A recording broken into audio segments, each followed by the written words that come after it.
ఆంధ్రప్రదేశ్లోని కడప జిల్లాలో కడప నుంచి తిరుపతికి వెళ్లే మార్గంలో 27 కిలోమీటర్ల దూరంలో పురాతన ఆలయాల్లో ఒకటైన ఈ కోదండ రామాలయం ఉంది. ఇక్కడి మూల విగ్రహంలో ఒకే శిలలో రాముడు, సీత, లక్ష్మణుల విగ్రహాలు చెక్కారు. ఇలా రామ లక్ష్మణుల విగ్రహాలు ఏకశిలలోనే ఉండడంతో ఈ క్షేత్రాన్ని ఏకశిలా నగరం అని కూడా అనేవారు. ప్రతి రామాలయంలోలా ఇక్కడ సీతారామ లక్ష్మణుల పక్కన ఆంజనేయుడి విగ్రహం ఉండదు. దీని వెనక ఉన్న పురాణగాథ ఏంటంటే, రాక్షసుల బారి నుంచి కాపాడమని యాగం చేస్తున్న మునులు ప్రార్థించగా కోదండము, పిడిబాకు ధరించిన రాముడు రాక్షసుల్ని వధించి యాగాన్ని రక్షించి ఇక్కడ కోదండరాముడిగా వెలిశాడని, అప్పటికి రాముడికి ఆంజనేయుడికి పరిచయం లేకపోవడంతో ఇక్కడ ఆంజనేయ స్వామి విగ్రహం లేదని చెబుతారు.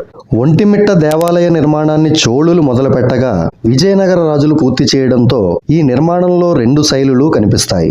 చోళ శిల్ప శైలిలో ఉండే ఇక్కడి రాజగోపురం భారతదేశంలోని పెద్ద రాజగోపురాలలో ఒకటి. 32 స్తంభాలతో పైకప్పు ఉన్న రంగమండపం ఓపెన్ ఎయిర్ థియేటర్ లాగా ఉంటుంది. 3 గోపుర ద్వారాలు ఉండే ఈ ఆలయ ముఖద్వారం ఎత్తు 160 అడుగులు. ఆలయ స్తంభాలపై రామాయణ, భాగవత కథలు చోళ, విజయనగర వాస్తు శైలిలో చెక్కబడి ఉంటాయి.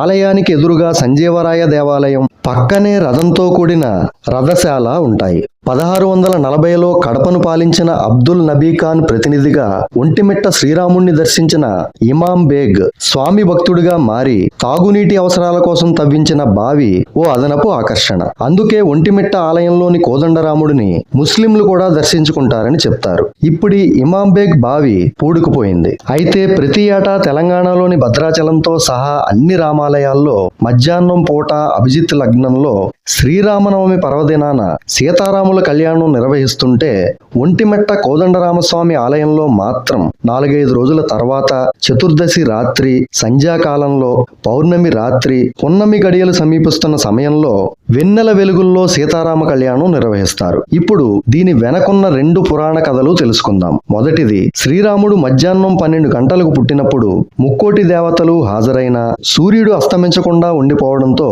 సూర్యాస్తమయం తర్వాతే రావాల్సిన చంద్రుడు శ్రీరాముణ్ణి చూడ్డానికి రాలేకపోయాడట.